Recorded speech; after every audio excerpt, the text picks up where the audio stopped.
বৃষ্টি যে বরাবরই আমার পছন্দ সেটা না, বৃষ্টি বরাবরই সবার পছন্দ। আর বৃষ্টি পছন্দ করে না এমন মানুষ হয়তো খুঁজেই পাওয়া যাবে না। তবে বৃষ্টি আমাদের সবার জন্য সুখ নিয়ে আসুক, দুঃখ বয়ে না আসুক, এটাই কামনা। আর বেশ কয়েকদিন থেকেই টানা বৃষ্টি হচ্ছিল। আজকে সকালবেলা ওঠার পর থেকেও টানা বৃষ্টি দেখছিলাম, কিন্তু প্রচণ্ড হেয়ার ফল হচ্ছিল আমার। তাই কয়েকদিন থেকে প্ল্যান করছিলাম যে চুলে একটা হেয়ার প্যাক দেওয়া দরকার, কিন্তু বৃষ্টির জন্য দেওয়াই হচ্ছিল না। কিন্তু আজকে কতদিন আর বৃষ্টির জন্য অপেক্ষা করব, তাই আজকে হেয়ার প্যাকটা নিয়ে নিলাম চুলে। আর প্রতিদিনই আমার সাথে যেটা হয় যে বৃষ্টি যখন হয় সকালবেলা ঘুম থেকে ওঠার পরে, কিন্তু দুপুরে যখন গোসলের টাইম থাকে তখন বৃষ্টিটা একদম স্লো হয়ে যায়, যার জন্য বৃষ্টিতে ভেজার ইচ্ছে হলেও আর যেতে পারে না। আবার গোসলের পরে বৃষ্টিটা শুরু হয়, এরকম করে করে আর যাওয়াই হচ্ছিল না।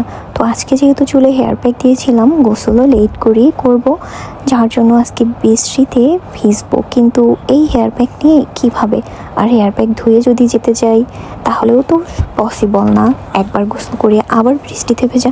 তাই চুলে হেয়ার প্যাক নিয়েই চলে গিয়েছিলাম ছাদে বৃষ্টিতে ভেজার জন্য। আর বৃষ্টির পানিতে আমার চুলের সব হেয়ার প্যাক বেয়ে বেয়ে আমার মুখে চলে যাচ্ছিল। যেহেতু হেয়ার প্যাকের সাথে আমি মধু মিক্সড করেছিলাম, তাই আমার মুখে যা যাচ্ছিল সব মিষ্টি মিষ্টি লাগছিল।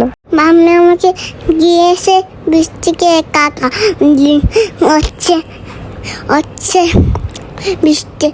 বৃষ্টিতে এবার আমিও যাবো ওর সাথে। যেহেতু হেয়ার প্যাক নিয়েছিলাম তাই আমি একটু লেট করে বিকেলবেলায় গিয়েছিলাম ছাদে। আর তখন হচ্ছে ইহান বাবু ঘুমিয়ে গিয়েছিল। আর ঘুম থেকে জেগে যখন সে দেখেছে যে আমি ছাদে গিয়েছিলাম, তখন তার রিয়াকশন এটাই ছিল। তো প্রায় 1.5 মাস পরে কিন্তু আমি নিজের ভয়েস ওভার দিয়ে ভিডিওটি দিলাম। আশা করছি সবার ভালো লাগবে। আর আপনাদের কেমন লাগলো অনেকদিন পরে আমার ভিডিও দেখে অবশ্যই কমেন্ট করবেন। আমি এখনও যদিও ভিডিও করি, কিন্তু আমার না আলসেমি করে দেয়া হয় না, আমি প্রচণ্ড অলস।